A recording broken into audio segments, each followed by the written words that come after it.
Welcome to The Voice of Love. Kekasih Tuhan, masih melanjutkan kebersamaan kita dalam program Bincang Pagi bersama dengan Pendeta Nelson Stefanus, Gembala GBDI Bahtera Bethesda. Puasa menikmati itu topik yang sedang kami perbincangkan. Silakan kekasih Tuhan, Anda bisa bergabung bersama dengan kami. Telepon 0315046000. Saya buka untuk Anda. SMS WA 0813 330 60.000. Dan tadi Pak Nelson katakan kalau kita punya kuasa menikmati, nggak boleh sombong, nggak boleh pamer gitu ya. Masalahnya Pak Nelson, kebanyakan kita ini kalau sudah dikasih sesuatu yang nikmat ya, menikmati, itu lupa dan pamer gitu ya. Dan apa ya istilahnya, pengen orang lain itu melihat, memberi apresiasi, angkat jempol sama kita gitu Pak. Nah di sini dia Ibu, kita harus jaga hati. Jadi kuncinya jaga hati, Pak. Iya, jadi setiap kita dapat sesuatu yang paling kita suka, kita harus berkata kita langsung perkatakan saja, Tuhan jaga hatiku. Jangan sempat apa yang kita miliki itu menjadi kesombongan bagi kita, membuat kita jadi pamer gitu ya. Bukan itu tujuannya. Bukan. Jadi Tuhan kasih kita karunia menikmati untuk kita nikmati. Bukan untuk kesombongan, bukan untuk pamer, bukan. Pak, ketika kita menikmati sesuatu yang enak gitu ya. Entah itu makanan, entah itu kekayaan, posisi, jabatan begitu ya. Kadang-kadang ya bukan kadang-kadang, seringkali kita tuh melekat hatinya di situ Pak. Nah itu karena dia. Setiap hari kita nikmati dan ketika itu dan kita nggak mau ngelepasin itu gitu loh. Gimana nih Pak?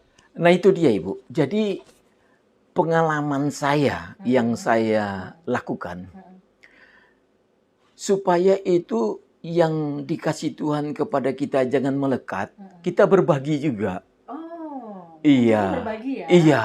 Oke. Jadi ketika kita dapat makanan yang enak, jangan kita sendiri yang makan. Oh, iya.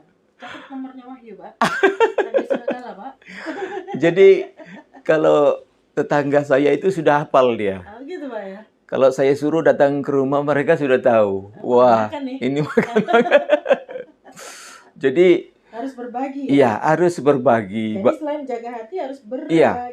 Jadi kalau saya dapat makan yang enak, saya berbagi. Kalau saya dapat uang yang banyak, saya berbagi juga, Ibu. Puji Tuhan. Catat nomor rekening saya. Iya. Jadi kalau saya lihat ada teman yang sakit, itu spontanitas saja itu, Bu. Saya langsung minta nomor rekeningnya. Iya, begitu. Berbagi itu menjadi nggak terikat kita. Jadi kita nggak terikat di situ. Nggak terikat kita dengan. Dan ketika kita, misalnya teman kita yang sakit, kita tolong dia bisa tersenyum. Ada satu kebahagiaan. Iya. Ketika kita dipakai Tuhan menolong orang yang susah, ada satu kebahagiaan, Ibu. Nah, begitu. Jadi kita punya uang bukan untuk kita sombongkan, bukan untuk kita pamerkan. Sendiri juga bukan ya? Bukan. Kita berbagi gitu. Dan ketika kita berbagi itu bukan kekurangan, Ibu. Banyak orang pikir gini loh, Pak. Ini aku suka sekali dan jumlahnya nggak banyak, mas harus dibagi juga gitu Pak. Kadang-kadang Pak. Tapi rahasia yang saya alami, Bu, ketika kita berbagi begitu, ternyata orang yang memiliki uang lebih, lihat kita nggak tahan dia kalau nggak berbagi dengan kita. Sebab kita menabur, Ibu.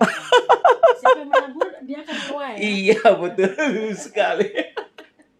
Jadi kalau kekasih Tuhan diberi kuasa menikmati apapun itu harus berbagi. Pak, kalau bagaimana kalau Tuhan kasih kita kuasa menikmati sesuatu yang abstrak ya? Contoh misalnya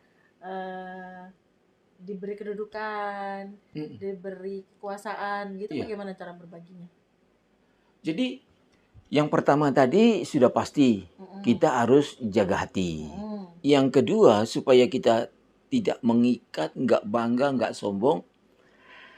Caranya itu sederhana. Gimana, Pak? Teman-teman kita yang susah itu angkat, kasih dia kedudukan, kasih dia pekerjaan. Ini untuk sesuatu yang abstrak ya, maksudnya bukan sesuatu yang bisa dipegang atau di Iya, ini ya. itu rahasianya begitu, Ibu. Hmm. Dan saya semuanya ini sudah saya praktekkan, Ibu. Jadi anak saya ketika tamat kuliah, orang semuanya, teman-teman saya nawarin dia kerja. Iya. Oh, nggak usah cari kerja ya, ditawarin malah. Iya, bahkan waktu interview pertama anak saya di bank, diantar sama teman saya. Jadi saya dengan istri, dengan teman saya di mobil, anak saya interview di bank. Wah, iya. Jadi menuai apa yang pernah ditabur Jadi ya. kenapa anak saya nggak susah-susah cari kerja? Sebab saya suka masukin orang kerja. Oh. Iya. Jadi kalau cari kerja hubungi Pak Nelson ya. Banyak kan sekarang ini anggota jemaat suka bertanya sama saya, Pak, ada lowongan nggak? Jadi juga bukan cuma khotbah di mimbar, tapi tanya lowongan kerja. Ini multifungsi ya gembalanya ya. Iya, jadi menjaga hati, berbagi. Apa tandanya bahwa kita itu diberi anugerah menikmati, Pak?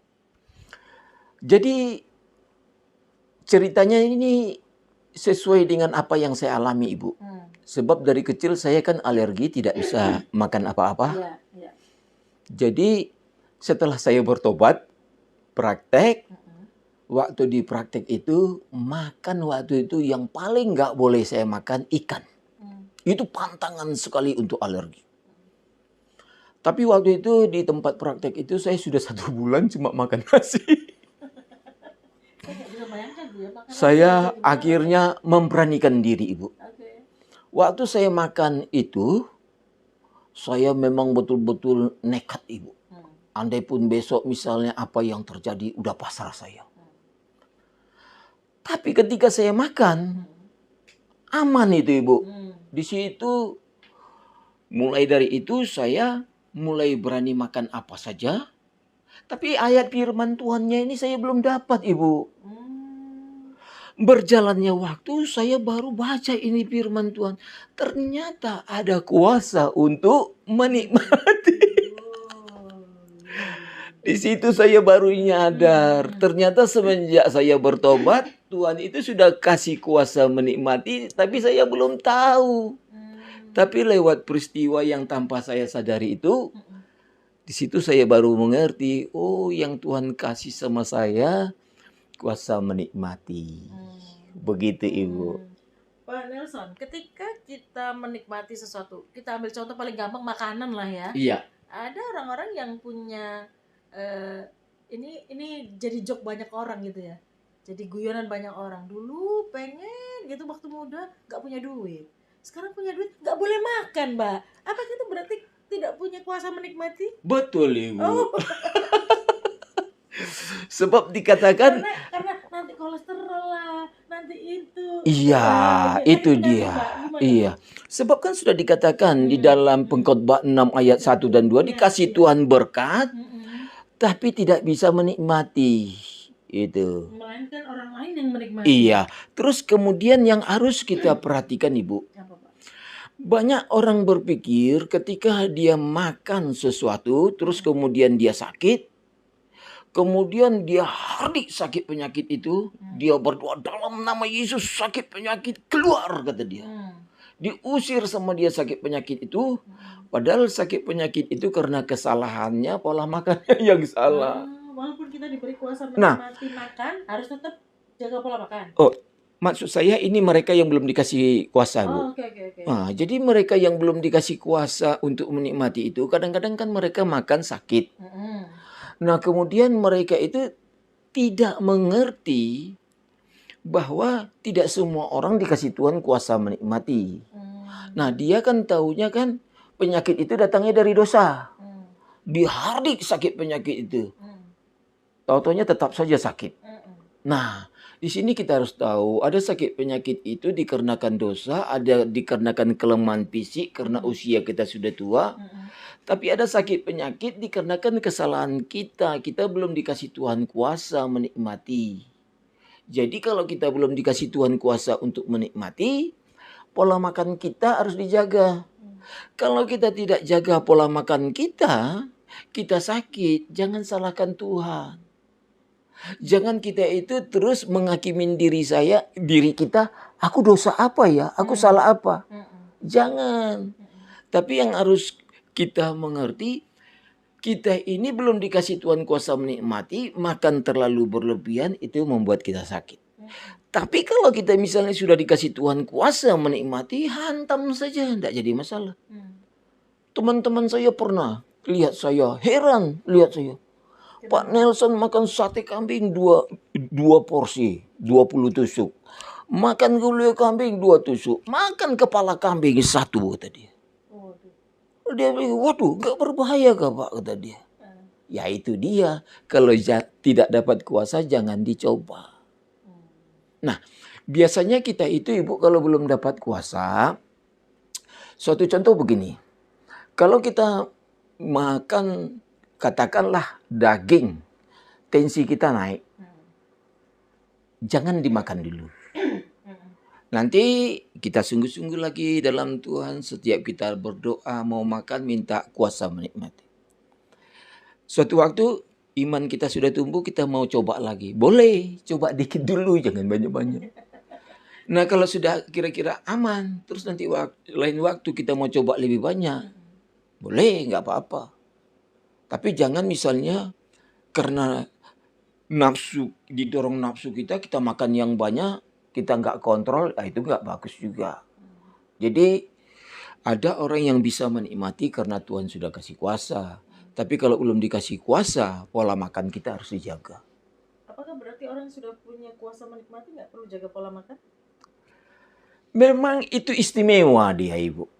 Jadi kalau dia dikasih Tuhan kuasa menikmati, betul-betul hak istimewa itu dia dapatkan. Tapi memang yang saya kan sebagai gembala sidang, ada anggota jemaat kita yang tidak dikasih karunia, tidak dikasih Tuhan kuasa menikmati, dia sudah diabetes, tapi makannya dia los. Suatu waktu saya kasihan lihat dia. Ketika orang tuanya kasih kabar ke kita, matanya berdarah. Nah ini, waktu saya lihat, masih muda. Waktu saya lihat, saya tahu matanya berdarah, saya doa.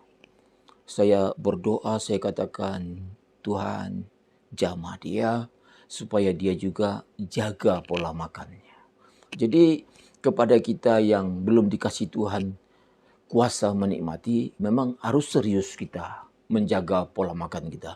Jangan dikarenakan kita tidak menjaga pola makan kita stroke, terus kemudian kita menyalahkan Tuhan, menyalahkan diri kita. Itu. Kenapa aku begini? Kenapa aku sakit-sakitan? Padahal kita malas baca firman Tuhan, kita nggak mengerti firman Tuhan, tapi semua kita hantam. Nah, semuanya itu ada dasar firman-Nya, Ibu. Jadi kalau kita belum dikasih Tuhan kuasa menikmati, ya jaga-jaga. Jangan main-main ya. Okay. Iya. Baik, kekasih Tuhan.